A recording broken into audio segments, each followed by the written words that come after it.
민주당이 이상민 장관 탄핵과 김건희 여사에 대한 특검 등 대여 투쟁 천명. 특검 도입이 해답이라며 특검법 관철을 위해 1인 시위에 나선 박범계 더불어민주당 의원. 삼선 국회의원. 더불어민주당 검찰 독재 정치 탄압 대책위원장. 제68대 법무부 장관. 이재명 대표의 잇단 검찰 소환에 검찰 독재라며 협치는커녕 야당 대표 망신 주기에 여념이 없다고 비판. 검찰의 태도와 형식에는 야당에 대한 일말의 존중이라고는 전혀 찾아볼 수 없었고 마치 동네 뭐 부르듯이 멸시와 적의적인 태도가 넘쳐났다. 야당 검찰 독재 정치 탄압 대책위원장인 박범계 의원이 본 이재명 대표의 검찰 소환과 정치권 과제 집중 분석합니다. 이재명 대표의 잇단 소환에 맞서 민주당이 김건희 여사의 특검과 이상민 장관 탄핵을 요구하며 대여 투쟁에 나섰습니다. 검찰 독재 정치 탄압 대책위원회 상임위원장이자 김건희 여사 특검 TF 고문을 맡고 있는 더불어민주당 박범계 의원과 얘기를 나눠보겠습니다. 박 의원님 안녕하십니까? 네, 오랜만입니다. 네, 어제 민주당이 대규모 집회를 열었습니다. 보니까 이게 장외투쟁을 벌인 게 박근혜 대통령 퇴진 촉구운동 이후 6년 만이라고 하는데 네. 뭐 의원들도 한 100여 명 왔다고 하고요. 의원님도 뭐 연설하시던데요. 예, 현장에서. 예. 당 차원에서 투쟁에 나선 배경은 우선 뭡니까? 이제 국회의원들이 이제 주 일종의 주력이 되는데 국회의원들이 당연히 국회라는 의사당 내에서 네. 소위 이제 원내에서 우리들이 주장하는 것, 뭐 투쟁할 것이 있으면 투쟁하고 하는 것이 원칙이고 그게 정도겠죠. 그러나 저희들이 뭐 작년 5월 10일 윤석열 대통령이 취임한 이후로 수도 없이 뭐 예를 들어서 이재명 대표 같은 경우는 영수회담도 여러 번 얘기를 했고 저희들이 국회 안에서의 민생을 회복하고 민주주의를 회복하고자 하는 여러 가지 주장과 투쟁을 했음에도 불구하고 네. 마이동풍, 그러니까 윤석열 정권이나 또는 저 뭐 집권 국민의힘 쪽에서 전혀 귀담아 듣지 않고 오히려 탄압의 강도는 더 세지고 네. 있습니다. 그렇기 때문에 저희들로서는 원내외 병행해서 뭐 꼭 투쟁이라는 것보다는 국민들에게 이러한 사실들을 제대로 알리고 국민들의 동의를 얻음으로써 이러한 집권 세력의 네. 어떤 무도한 흐름을 좀 제재를 좀 가하고 변화를 만들어내자 하는 그런 고육지책의 일환으로 봐주시면 좋겠습니다. 장외투쟁에 대해 국민의힘은 이 대표에 대한 방탄 집회다 이런 비판을 했는데요. 이에 대한 입장 그리고 또 현장에서의 민심의 흐름은 어떻게 느꼈는지 궁금합니다. 어제 이제 국민보고대회의 정식 명칭은 민생파탄, 네. 윤석열 정권 민생파탄 및 검사 독재에 대한 국민보고대회, 규탄대회이거든요. 그래서 기본적으로는 이게 뭐 우리 이재명 대표에 대한 뭐 방탄이라는 것은 저는 어불성설이라고 생각하고 기본적으로 윤석열 정권이 설사 야당에 대한 탄압을 한다 하더라도 민생을 제대로 잘 살리고 민생을 잘 보다듬고 뭐 국민 차원에서 크게 네. 나무래미 없을 정도로 잘 한다면야 저희들 야당이 무슨 명분으로 윤석열 정권을 비판을 하겠습니까? 네. 그렇지 않지 않습니까? 그러니까 많은 민생에 대한 여러 가지 실책들을 하고 지금 뭐 난방비 같은 것이 천정부지로 올랐는데 그 원인을 책임을 전 정부에 떠넘기고 더욱 중요한 것은 난방비가 이렇게 폭등한 것의 원인은 국제 원자재 가격에 연유하는데 그 이후에 국민들이 피부로 느낄 수 있는 뭔가 지원을 하고 보다듬는 그러한 정책, 따뜻한 정책을 해야 되는데 그러기 위해서는 야당과 포용하고 협치하고 설득하는 그런 것이 필요한데 그렇지 않다는 거예요. 네. 그렇기 때문에 저희들이 장외로 나간 것이고 뭐 이재명 대표에 대한 방탄이라고 얘기하는데 우리들이 뭐 장외에서 이러한 집회를 한다고 그래서 윤석열 정권, 검사 정권, 검찰 정권이 검사 독재를 그만두겠습니까? 네. 그런 측면에서 저는 방탄 뭐 집회다라고 말씀하시는 것 자체가 성립이 되지 않는다 이런 말씀드립니다. 장외투쟁 관련해서 이번에 1회로 끝날 것인지 아니면은 앞으로도 계속 이어지는 것인지 궁금합니다. 이게 이제 뭐 정기적으로 이렇게 뭐 매주나 매월이나 이렇게 나와서 장외 보고대회를 한다든지 뭐 소위 투쟁으로 느껴질 이러한 행사들을 계속하지 뭐 그런 것이 정해진 바는 없습니다. 네. 그러나 어제의 국민보고대 규탄대회를 이제 많은 언론들이 장외 투쟁으로 보지요. 원내외 병행 투쟁으로 보지 않습니까? 네.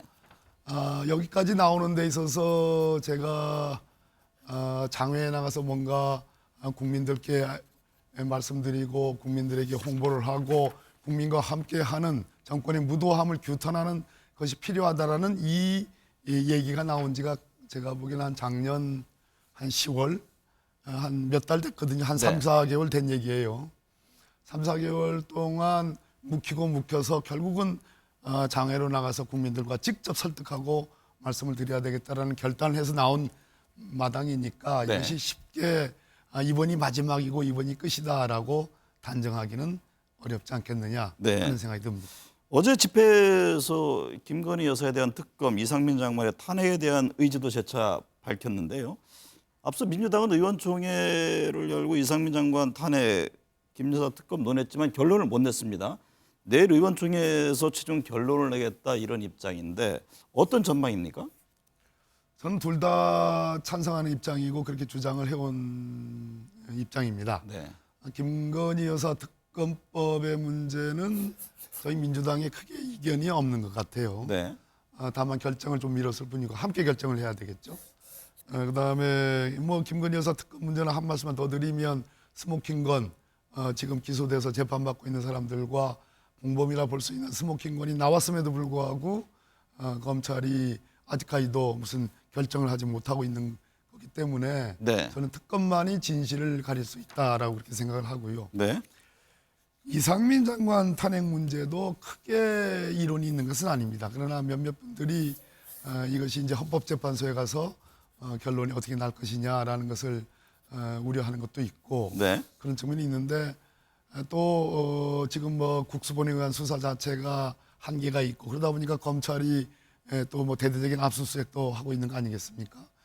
저는 탄핵의 문제에 있어서 그것이 실정법 위반만을 꼭 정확하게 드러나야지만이 탄핵이 된다고 생각하지는 않아요.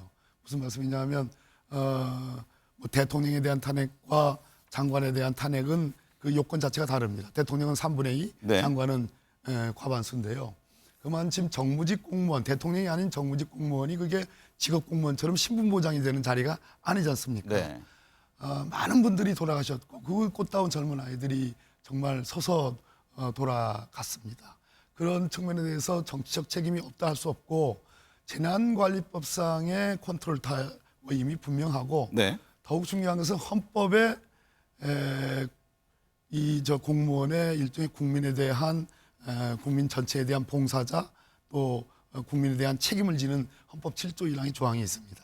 거기에 입각해서 국가공무원법에 국민에 대한 일종의 성실 의무라는 게 있는데 네. 이상민 장관이 과연 이 이태원 참사의 시작과 결말에 있어서 충분한 주무장관으로서 성실 의무를 다했느냐, 네. 국민에 대한 전체 봉사자로서의 그러한 역할들을 다했느냐, 보고 체계가 허물어졌고 대응 체계가 허물어졌고 그러한 여러 가지 문제가 있는 거 아니냐. 특히 더 중요한 것은 경찰국을 만들었지 않습니까? 네. 경찰국을 만들어 놨을 때는 치안에 관해서 뭔가 구체적인 지휘권을 행사하고 관여를 하기 위해서 만들어 놨단 말이에요. 그럼 그런 권한을 얻는다는 것은 반대로 책임도 가져가는 거거든요. 근데 그 뒤에 그러면 수사에 개입하고 무슨 치안에 개입하고 그럴 거냐라고 여러 가지 문제 제기를 하고 그때 마침 이태원 참사가 벌어지니까 경찰국 만든 구체적인 이유에서 쏙 들어가가지고 나는 아무것도 몰라요. 네네. 나는 경찰국을 그런 의미로 만든 것이 아니에요. 나는 그러한 권한을 행사한 적이 없어요. 이런 식으로 소극적으로 나오는 것은 제가 아까 말씀드린 국민 전체에 대한 봉사자 또는 성실 의무를 위반했다. 네. 그래서 탄핵 사유가 된다고 보는 겁니다. 네. 이재명 대표에 대한 검찰 수사 새해 들어서도 이어지고 있습니다. 2번 출두를 했고 추가 출석이 예정돼 있는데 이번 주에 뭐 2차 조사가 이루어질 것이다 이런 전망도 나오고 있고요. 이 대표 관련 검찰 수사에 대해서는 어떻게 보고 계세요? 제가 어제 집회에서 모두에 FC로 부르고 대장동으로 부르고 대장동이 수사 채 못 맞췄다고 또 부르고 네. 또 쌍방울이 있고 백현동이 있고 그것을 계속 언론 플레이를 하고 그거 자체만으로도 이런 무한정의 먼지털이 수사를 대한민국 헌법과 법률에서 누가 그렇게 특정인에 대해서 딱 찍어서 하라고 그러한 권한을 누구에게 줬습니까? 네. 그것만으로도 저는 인권 탄압이고 검찰의 수사권 남용이라고 보는 겁니다. 네. 그랬을 때에 지금 저 쌍방울 건도 보십시오. 김성태 데려와 가지고 만기 다 채워 가지고 기소했는데 그 공소장에 그렇게 떠들썩했던 소위 변호사비 대납 의혹은 쏙 빠졌습니다. 네. 이게 검찰 수사의 문제점입니다. 더더군다나 지금 뭐 김성태 씨의 뭐 몇백만 불 북한 준 거, 그럼 북한 사업과 관련해서 이재명 지사가 무슨 권한을 갖고 있죠? 특혜를 줄 무슨 권한이 있어요? 네. 아무것도 없어요. 네. 북한이 오히려 수뢰자지요. 북한 사업은 북한이 권한을 갖고 있는 거. 성남 FC야 성남시장이 무슨 용도 변경의 권한이 있다고 하니까 검찰 말대로 그걸 한번 좀 드러나 줬어요. 그것도 말이 안 되는데 네. 드러나 줄 수는 있지만 북한 관련 사업에서 이재명 지사 자신도 북한과 관련해서 평화 통일에 기여하고 남북의 평화 체제에 기여하고 싶은 정치인으로서 요건은 다 있으나 북한을 핸들링할 수 있는 구체적인 처분 권한이 없잖아요. 네. 그러면 북한에 그 돈 받은 사람이 혹은 북한의 정권이 수뢰자지 그게 어떻게 이재명 지사의 저 수뢰가 되겠습니까? 네. 말이 안 되는 것이고 네. 따라서 그 김성태의 공소장에도 제3자 수뢰와 관련된 어떤 대목이 나와 있지 않아요. 네. 또 하나는 한 가지만 더 말씀드립니다. 쌍방울이 그렇게 돈을 줘가지고 구체적으로 쌍방울이 현재 당장 얻은 부정한 대가, 부정한 청탁에 대한 대가가 뭐가 있죠? 네. 없습니다. 앞으로 그 당시에 뭐 대선이 끝나지 않은 시점이니까 앞으로 남북 관계가 계속 평화적인 관계가 되고 어떤 체제 평화 협정에 대한 좋은 관계가 지속되는 경우에 향후에 있을 북한과의 사업에서 조금 유리한 조건들을 분위기를 환경을 만들기 위한 생각으로 했을 가능성이 누가 봐도 읽혀지는 거죠. 네. 그렇기 때문에 구체적인 처분이 없다. 그래서 소위 무슨 모르겠습니다. 북한에 건넨 정치 자금인가요? 네. 말이 안 되는 단위. 네. 이 대표와는 관련이 없다 이런 그렇습니다. 입장이신 거군요. 비명계 의원들의 모임인 이게 민주당의 길이 출범했습니다. 예. 만약 이 대표가 기수될 경우에 플랜 B, 포스트 이재명 얘기가 일각에서 나온 바가 있는데 실제 당내 그런 움직임이 본격화할 개연성이 있습니까? 사람들의 마음속을 어찌 알겠습니까? 네. 나는 적어도 민주당의 길, 뭐 제가 한번 몇몇 의원님들께 민주당의 길은 우리 길하고 다른 길이요? 제가 한번 그렇게 물어봤습니다. 농담 삼아. 다들 아니라고 그래요. 네. 그러니까 적어도 시국을 대하는 어떤 관점이나 우리가 정권을 뺏겼으니까 앞으로 윤석열 정부에 대해서 우리가 어떤 스탠스, 어떤 입장을 취할 것이며 구체적인 전술을 어떻게 만들어 갈 것이냐라는 입장 차이는 있을 수 있습니다. 네. 전체적인 시국을 보는 관점.